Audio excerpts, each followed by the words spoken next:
This episode of the Strong Kind podcast is with Carl Richards. Carl is the author of multiple books at this point, but the one that attracted me most to Carl is The Behavior Gap: Simple Ways to Stop Doing Dumb Things with Money. Me and Carl talked about money, but ultimately we talked about decision making and behavior. This is a really interesting conversation. I think it will help you extract lessons in simplicity and how to think and how to hopefully manage your money, manage your time, and manage your attention. I really appreciate Carl for coming on. You can find Carl at The Behavior Gap on Instagram and just search The Behavior Gap in Google and he will come up. Again, thanks so much for being here. I appreciate you. Peace. Carl, I'm also gonna say I was very afraid of calling you Carl Rogers like 7 times right now. So I got it right, but then I have to, Nice, you made it. Yeah, yeah, I nice. did it, right? So um and I briefly was just talking to Carl about how I discovered him. But his book, The Behavior Gap, is amazing. It's because it's simple and he draws doodles and sketches that make a lot of things make sense. But like Carl, like how did that book come into being? Like explain like the Yeah, trajectory of your a financial planner, correct? Like how did you yeah, get to like I'm gonna write this book? Because that's really interesting to me. yeah. I mean, Dave, I'm always very cautious about these cute little stories that we make up about like what happened. You know what I mean? Yeah. Because it always sounds like there was some grand plan or some grand strategy, and I want to be super clear, there was none of that. Like, it Yeah. was almost all just a series of really fortunate accidents. And I would go so far as to say there's a huge amount of luck sprinkled in, and I'm really clear about luck, surface area, and hard work and all that. Yes, and after all of that, there was still a huge piece of luck. So largely, I found myself as a financial advisor, which is the last thing in the world I thought I would ever be. And I was sitting across the table from some clients, and I was describing to them. I've been trying to fight this sneeze for a long time, and it's That's not. okay. Yeah, If you have yeah, to let it out, let it out. yeah. Well, we'll see. So, trying to explain to them a concept that I thought was really important for them to understand to make a really important decision. Now, I wasn't a doodler in high school or college. I have no art background. But that day, I was just getting blank stares back from these really smart, educated clients. And it dawned on me for the first time that, like, wait, if I'm getting blank stares from them, it's not them, right? It's me. And so out of an act of desperation, I stood up and drew on the whiteboard. Mm-hmm. And I remember the feeling of them saying, "Oh, we get it now." Mm-hmm. And so I did it again, right? Like I did it again with the next client. I did it again with the next client. And a series of things happened. Like I remember one client called after our meeting and said, "Hey, that thing you drew on the whiteboard, could you draw it, scan it, and send it to us so I could share it with my spouse?" Mm-hmm. Like, oh, interesting. When I saw it electronically, I remember thinking, so no grand plan. I just remember thinking like, oh, I could send this to other people, right? Put it up on a blog. Nobody read the blog forever. And then one day, and that I mean that, like nobody read it. And then one day, uh, a series of events, but I'm not skipping much. The New York Times, the personal finance editor at the New York Times, reached out and said, "Hey, I love these. Would you do something with us?" And I knew enough, despite growing up in the hills in Utah, I knew enough to say yes to that, right? Mm-hmm. So said yes to that. That ran for a couple of months, and within a couple of months, every week I got a, a book agent, and then Penguin reached out proactively. So again, like there's not much strategy in here other than just keep doing what's I know how to recognize somebody hitting me upside the head with a 2x4. I know how to recognize that. Yeah. And so that's how it started. And somewhere along the lines there, 2012, when the book came out, I sold my financial planning business, and I've just been focused on this idea of taking really complex, and it happens to be rooted in money, but I'm moving way beyond money now, taking really Yeah. complex topics and trying to reduce them down to their simplest form.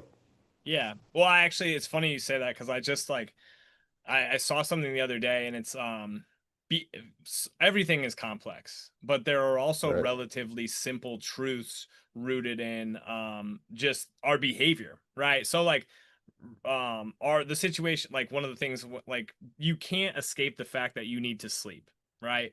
right, But everybody's life circumstances is tricky and different, right? And part of like maybe a rehab process might be that you need to get more sleep so that your body can actually like holistically recover. But the circumstances of your life make that relatively simple truth complex. And like money is one of those similar things. Like, the reality is like it's a currency that we are exchanging trust, back and forth with. We're using it to do that. But like, yeah, you need to save and invest. Like we all kind of know, hopefully we know these things, but like I know these things, and I still have targets and goals, but I don't always hit them because of other fears that pop up. Or just even one of the things I struggle with too is just like, man, do I hold on to my money, or do I put it in the market right now? Or like, when's the best time? When, like, overarchingly, like, just invest, put it in, be patient, right, right, XYZ, right, right? Um, right, right. so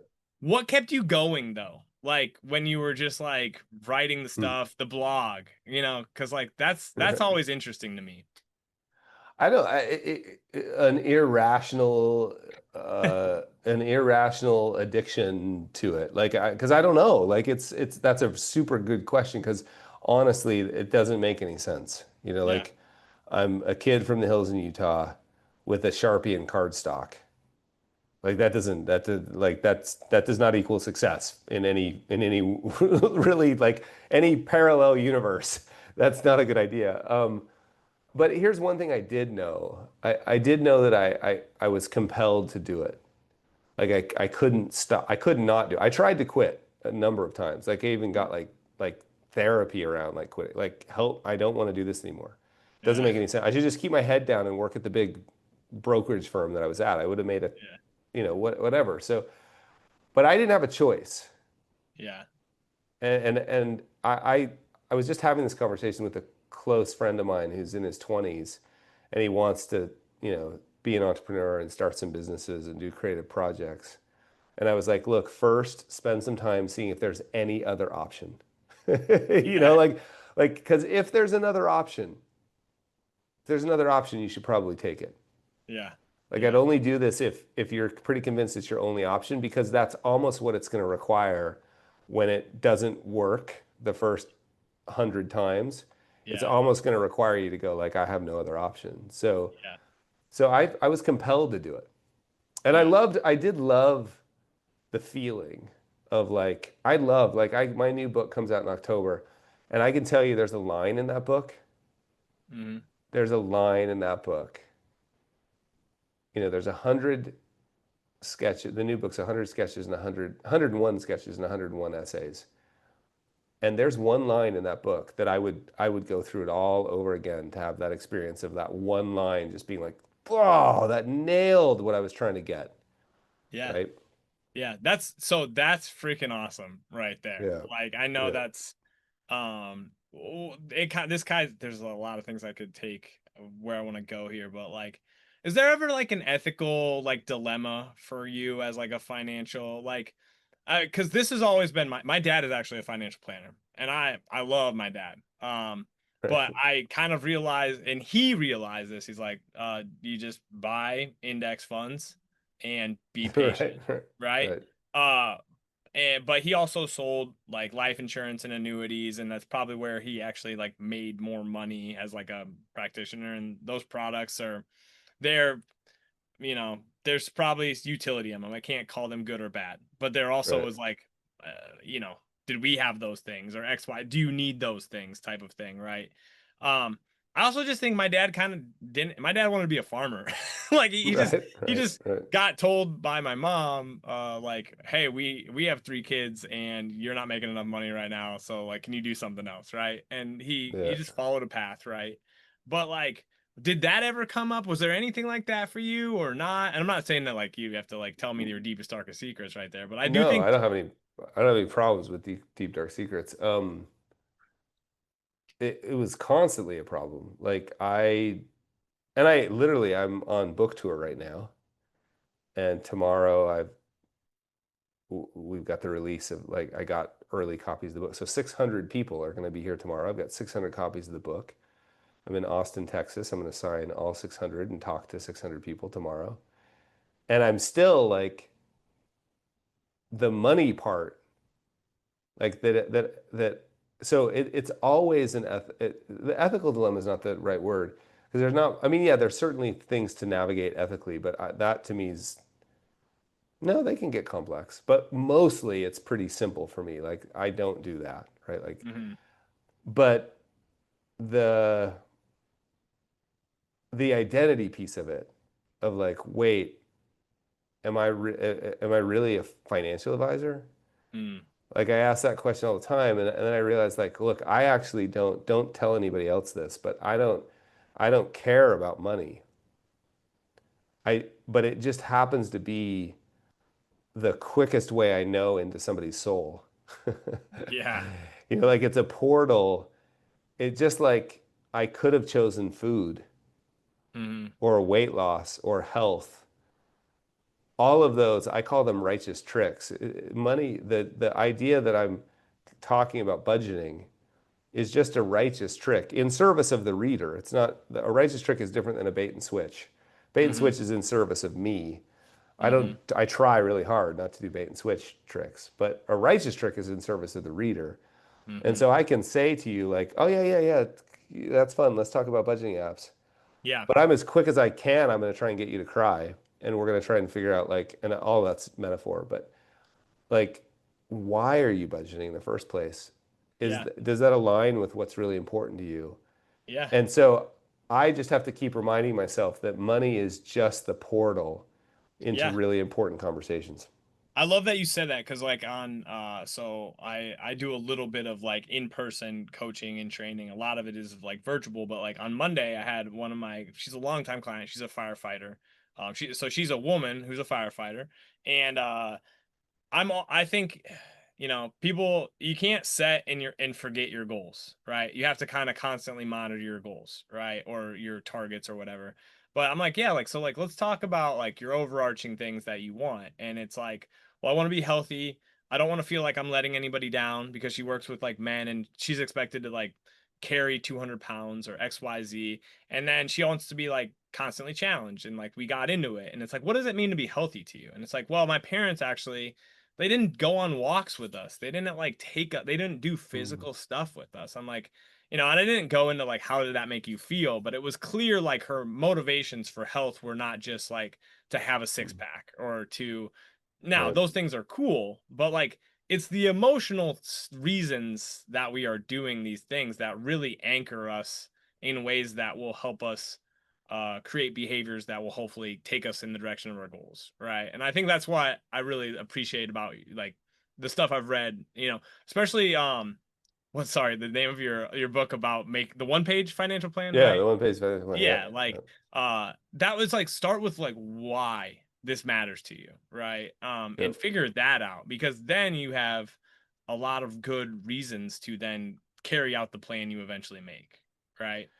yeah. I mean, look, if you don't, and this is true I mean, I've spent a lot of research on like change and how do you change behavior, and if you don't connect to that, right? Like in essence, you in order to say no to certain behaviors, which are actually kind of almost genetically hardwired into us, right? Like it's genetically hardwired for me to eat as much as I can when there's food around.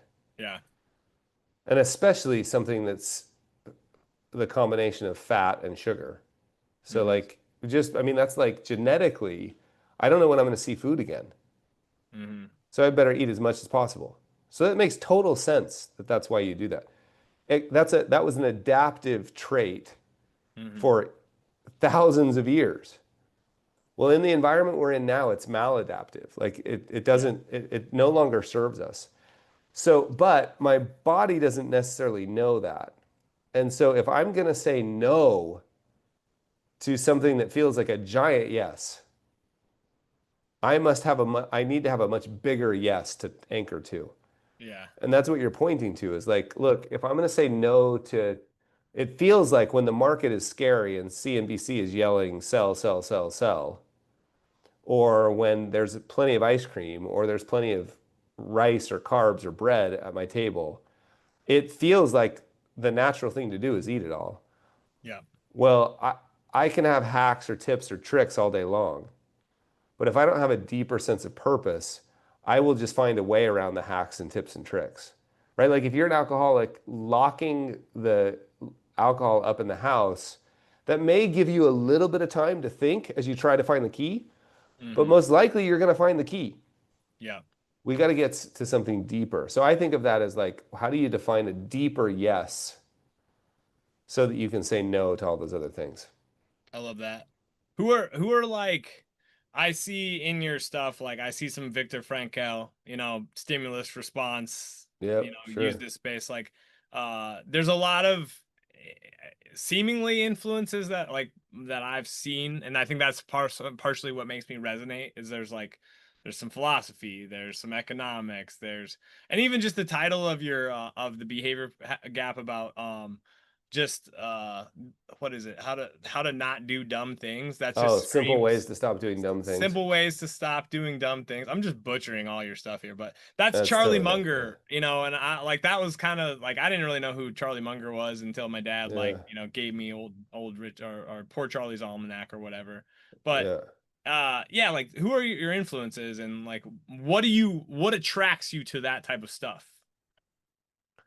Yeah, I mean it's been a while since I don't read much from the finance world. I'll read a lot from like the wisdom traditions about money. Like that's Yeah. but early on, I mean, and it's interesting conversation because I believe Jonathan Clements passed away yesterday as we're recording. Jonathan Clements was a huge influence on me, along with Jason Zweig, both, and Ron Lieber, all three of them, big personal finance columnists. Early on, I read a lot of their stuff. I a lot of this, but now what I've loved learning more about is like what have the wisdom traditions said about money. So that's been, a lot of like Pema Chodron's When Things Fall Apart. One book that I think had probably the biggest influence on me than anything ever was Taleb's book, Fooled by Randomness. Yeah, I've been thinking I a lot about that book Yeah, lately. that book's it's so crazy. I ordered 100 copies to give them to friends. One of them was miscut. One was cut like the book literally was cut crooked. I got it framed because I was like, how random could I have Fooled by Randomness, and one out of 100 was miscut. And Taleb told me he would sign it next time I saw him, but we still haven't seen each other. So that was huge influence. A lot of like, so I love that like practical philosophy. And the other area that I'm super interested in right now is risk, and largely from other places. Like I backcountry ski, spent a lot of time in the mountains, and I love because in those environments, risk. I've often said risk is an arbitrary concept until you experience it. Hmm. Like talking about, preparing about getting punched in the face is a completely different experience than getting punched in the face. Hmm. And so in those environments, risk becomes very, very practical really fast. And if you don't pay attention to it. So I love like seeing the frameworks that come from backcountry skiing, risk management, you know, special forces operations, like that kind of stuff. Yeah. Well, I think again, like in our day and age, the information influx, like humans have more access to information that can, and also just they're bombarded with more information than any other time, like in history, as far as I know, obviously. But it's almost like the lack of being able to like manage it, right? To some extent, you just got to shut a lot of it off, I would honestly say, right? But like then there's I what I also really appreciate is like you make connections between things that people don't typically make connections between, and I think that's like knowledge or Mm, wisdom, right? And mm. And because it's all kind of similar. Like how you manage money can go into how you manage your health. Like the principles are pretty similar, right? It's kind of like what you were noticing about I can't remember the term you had for like some of the four big things. Like you could have gone into health, you could have gone into Sure. fitness or some, because a lot of these concepts are like universal to managing the fact that in the short term, you got to do something, but also what really matters is what happens in the aggregate, right? Yeah. And that's something that humans really struggle with, right? Yeah. No, it turns out this is not a finance problem or a health problem. It's a human problem. Yeah. Yeah. That's what I think I like you're just talking about like human nature and like how we navigate Yeah. that. And I think it's like you see that doodle. I mean, I'm looking at right now and today's is talking is not doing or does not equal doing, Yeah. Yeah. and we're talking right now, which is Yeah. like that's what a lot of this stuff is. Yeah. But at the end of the day, like what actually matters is not, I mean, yeah, we could go watch Jim Cramer all we want, but like, is that actually going to move the needle on our what our life is like and Well, how we that manage money? definitely won't. Yeah, yeah, Yeah, for sure. I mean, and that's the other problem with all of this is we get confused. There it is. there Ah, we go. man. It finally We came. get, I know, we get confused about, it's so easy to get confused about what matters. And that's largely what I'm like, my work, I just think of my work as an adventure journal, not as a self-help book. Yeah. And I'm just trying to solve the problem of like, wait, out of all these things, what matters? And that's kind of how I think about it. You start with a very simple problem. You think it's going to be really simple, and then you get into if that was a line, it feels simplistic even. Then you get into a thing that feels like a ball of yarn, and we would typically call that complexity. Like you're considering all the nuance, the edge cases. Well, what about this? And what about this? And what about this? And in the middle of all that, there's a space there called divergent thinking. So you thought you had this simple answer, and now suddenly there's all this divergent stuff going on. And in the middle of that, that's often referred to as the messy middle, or in some of the literature, it's referred to as the groan zone. So you Hmm. actually feel like, oh, I must like you don't feel like you're getting clear. And then there's a moment at which you've got to just be like, my wife calls it the sun salutation moment, like the moment where you just got to move from the head after doing all the work largely to the intuition, I think, of moving from the head to the heart. And then you get to a point where you're like, no, this. Hmm. Now, that thing, out of necessity, that's simplicity, like elegant simplicity that lives on the other side of complexity. You got to go through the complexity to get there. Otherwise, it's just simplistic, Hmm. right? In our industry, it's people like when you don't know what you're doing and you're selling stuff to people, that's simplistic. Like in our industry, you should be selling shoes instead of investment advice, right? Hmm. Not to bash people who sell Yeah. shoes, but Yeah. but the other side of complexity is elegantly simple, and it's by definition you're going to leave out a bunch of nuance and edge cases, and you've made an editorial decision or a curation, right? Like anybody who curates something or edits something is making decisions about what was important. Mm. Now, I often get those decisions wrong. Sometimes I leave out nuance that was important, and I learn. And Yeah. that's why this book has some sketches in that I did 12 years ago. Yeah. But the writing's gotten tighter. So I think that's what we're pointing to here is like, what's the thing that actually matters? And we get so confused about that, where you're like, just one quick story. I have a friend who's an emergency room or a family practice doctor, and he left medicine to start to be a financial advisor. And he often tells this story about how patients would come into him that were on had high blood pressure problems, so they were on high blood pressure medication. And they would often come in and want to argue about which medication to take, which Hmm. high blood pressure medicine. And he said like more times than once, he has had to say, wait, you still smoke, Yeah. right? Like, Yeah. uh, so it's so much easier to hide around like, can I just watch one more YouTube video about how to deadlift? Yeah. Because if Yeah. I can watch one more YouTube video, then I don't have to actually go deadlift, Yeah. right? Can I just do one more bit of research around which high blood medication? Then I don't have to face the fact that I still smoke. Yeah. So what Yeah. we're trying to do is get to that spot over there where you're like, oh, wait. That's true. I guess the videos on deadlifting don't matter. I know enough. It's time to now go deadlift. Yeah.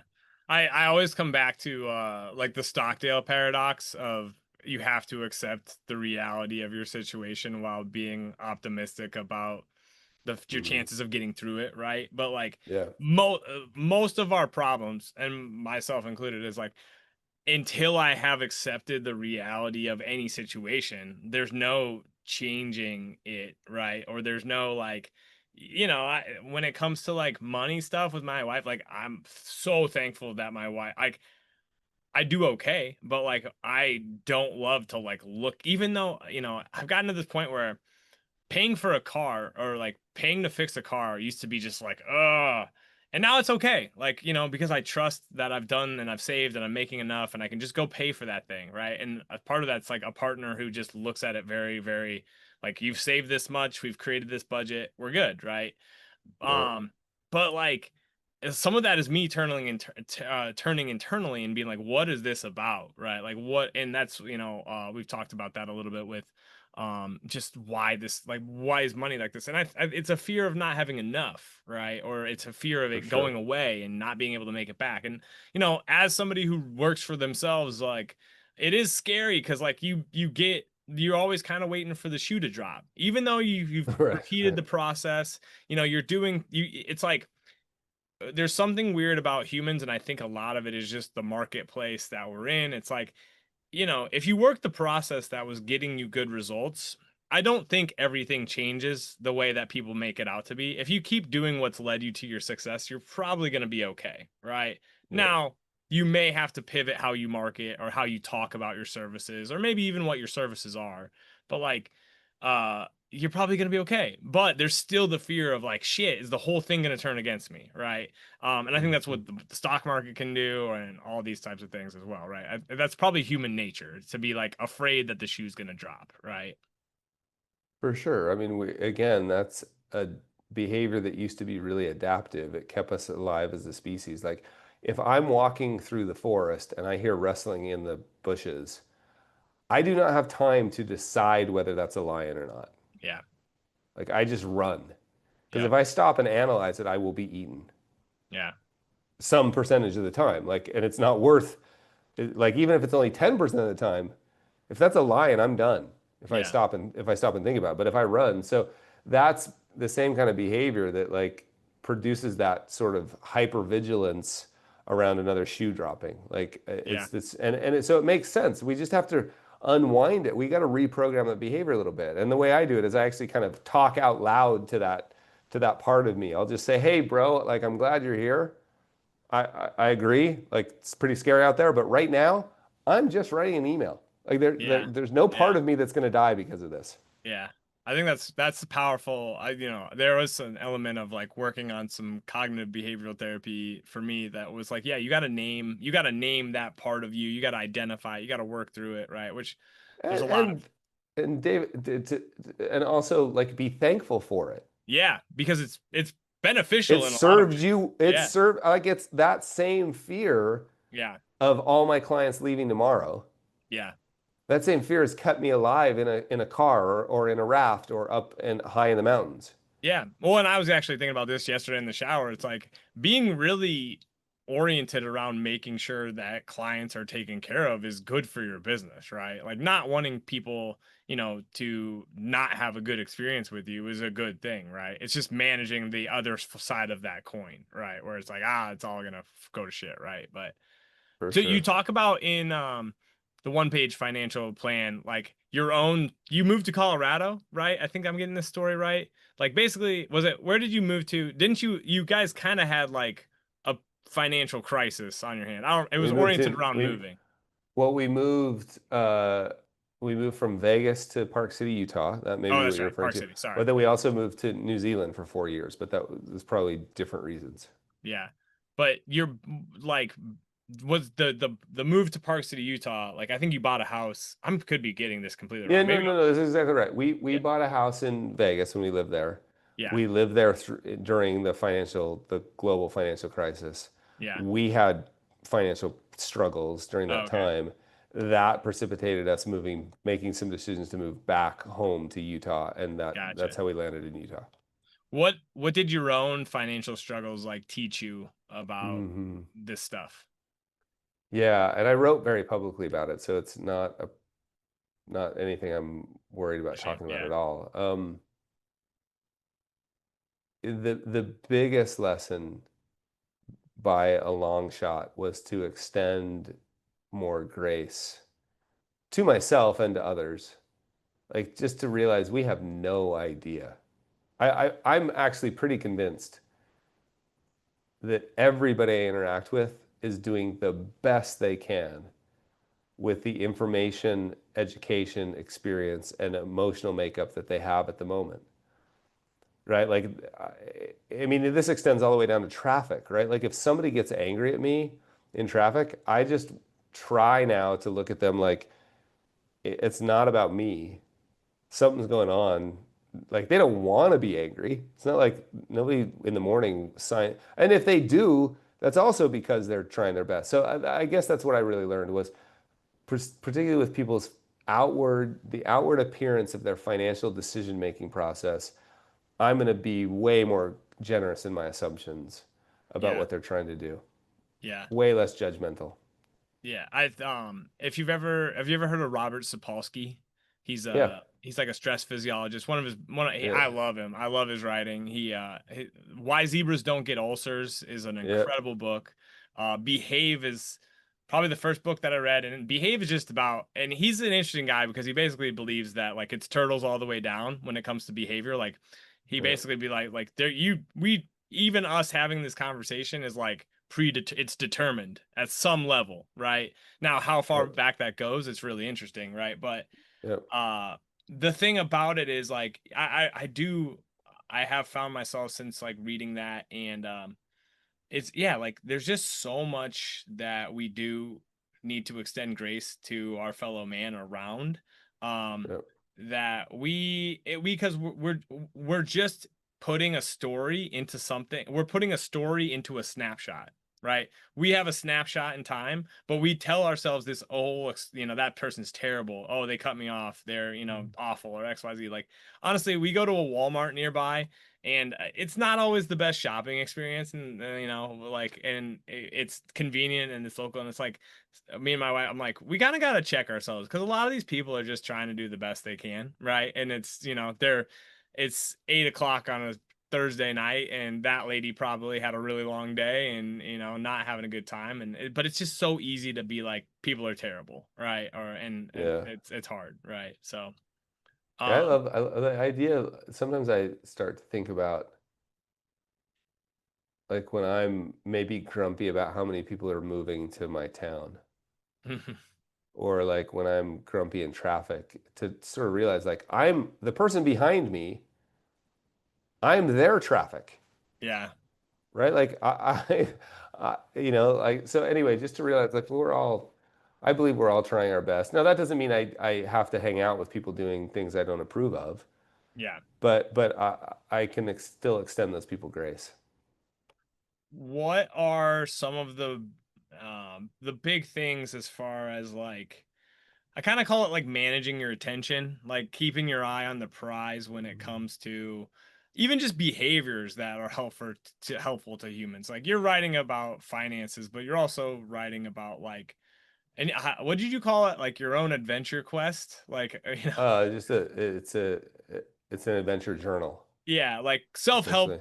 self-help can be I love I'm honestly like kind of a I love progression. I love learning. Like, but it also kind of turns into cliche BS. Like I love Ryan Holiday's work, like stoicism as a practice. But there's Hmm. also that element of like that can become a little bit yeah, like cliche, and like you can tune it out. But like what are your big tips for I don't know, like I don't want to say the good life, but maybe it is the good life, like the Aristotle, pursuing the good life type of mentality.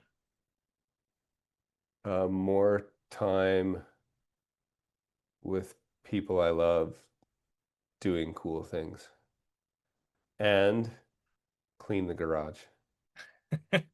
What's in the garage? Just I found that anytime, it doesn't have to be the garage, it could be do the dishes, it could be weed the garden.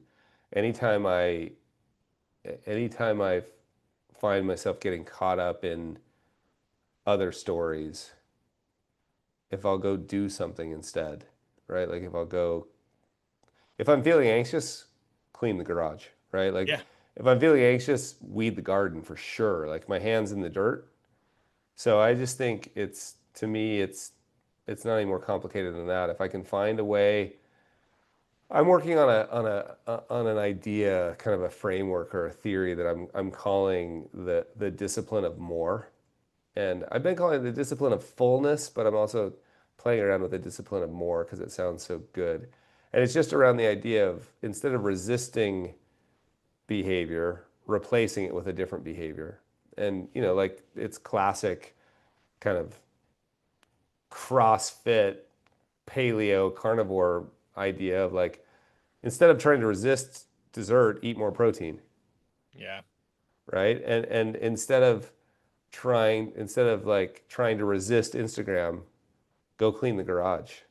yeah, Find other things that are forcing functions that are so to fill your life with. yeah, So instead of resisting, man, I spent an hour looking at ESPN. Can I sign up for a class to learn how to shoot a shotgun? yeah, And I got to be off to that thing. Or can I get a bird dog that I'm going to have to train now? I mean, that's what yeah, we did. Now I've got yeah, like 3 hours a day that I got to be on, 2 to 3 hours a day that I got to be on for the dog. I don't have time for that other garbage. yeah, Well, yeah. I, if I don't have a bigger yes, it's impossible for me to say no to checking ESPN. I love the bigger yes. I think the tricky part and the piece of it for me where do you know who JL Collins is? The Simple Yeah. Path to Wealth guy. I Yep. love his philosophy. I don't know how you I mean, I'm sure you and him like are on the similar page. It's like, you know, be in it for the long term. It's funny because I worked with this kid who was like 20 years old and he drove an Infinity. I don't know if he was leasing it or what, but his car payment was like 750 bucks a month, right? And I'm like, his name was Ed.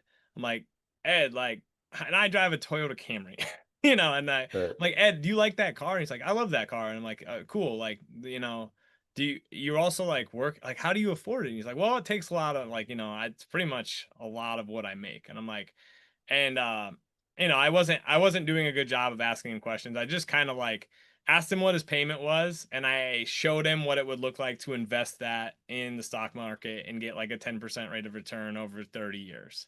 And he's like, holy crap, that's a lot of money. I'm like, dude, yeah, like so think about like I just think about it. He didn't I think I even gave him that Simple Path to Wealth book. And he didn't buy a new car. He didn't change his car. He didn't sell his car. He didn't go buy a Honda Civic or All right. anything like that. But money is the tool that allows us to create the space that like you just mentioned, right? Where I can, because my needs are met, go buy a bird dog and train that bird dog, right? I can put a garage gym in my garage so that I don't have to deal with the 45 minutes of back and forth to the gym, and I can just go get it done and I can go back to my enjoying my life and while still doing the thing I love, right? And I think that's the tricky part is if we don't manage to manage ourselves, but we don't learn to manage our money, Instagram and just scrolling becomes a very easy yes too because it kind of doesn't cost us money. It costs us attention and drive and some of these things, right? But like when you figure out money a little bit, it starts to help you, for lack of a better way of saying it, like buy your freedom from like I know that my phone is a pain in the ass and it's a problem. But if it was like my only release, or if I couldn't go shoot hoops in my driveway because I could buy the basketball hoop with the $1,000 XYZ, like because I saved that much or XYZ, like it'd be tricky. And that's why I think you gotta like get this stuff under wraps, if that makes sense.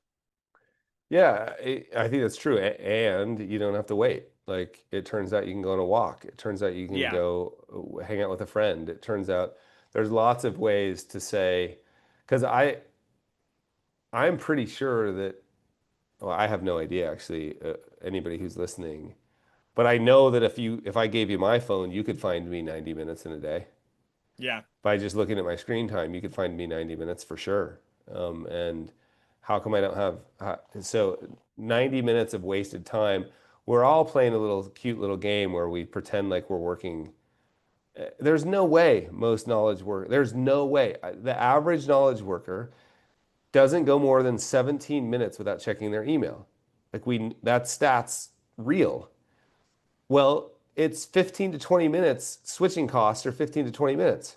It's cognitive residue, right? Like from the Yeah. last task. So if you're checking email every 17 minutes and it takes you 15 minutes to get into a task, you're getting nothing done ever.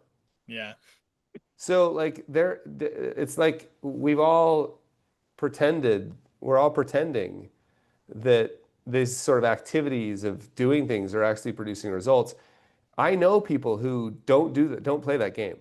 And they get more like by noon, they're done for the day. And they're saying to the rest of us, what did the rest of you do?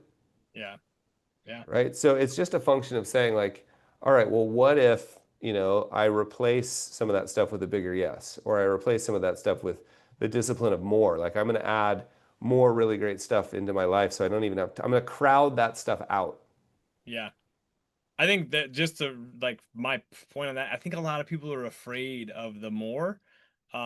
When like when I'm doing more and I am having fun with it or enjoying it or just it's moving me in the direction of like goals, I'm not tired. It's like when I'm like doing the shit that I know is costing my energy, right? Like, and that's the tricky part. A lot of like, and also a lot of people are they're either fooling themselves or they really truly are like really busy, but it's also like take some of that crap off your take some of the stuff that you don't need to do off your plate, like, and that's a hard thing. I think minimalism is really powerful, but yeah, there's a lot to that human psychology. Totally.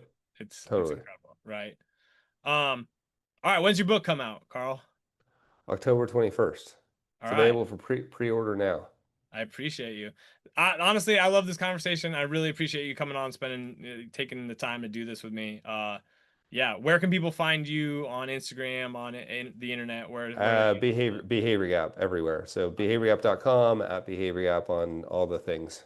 I will put that in the show notes. And It's amazing. yeah, thank you so much. Appreciate you, Cheers, Carl. Dave. Thank you. Yep.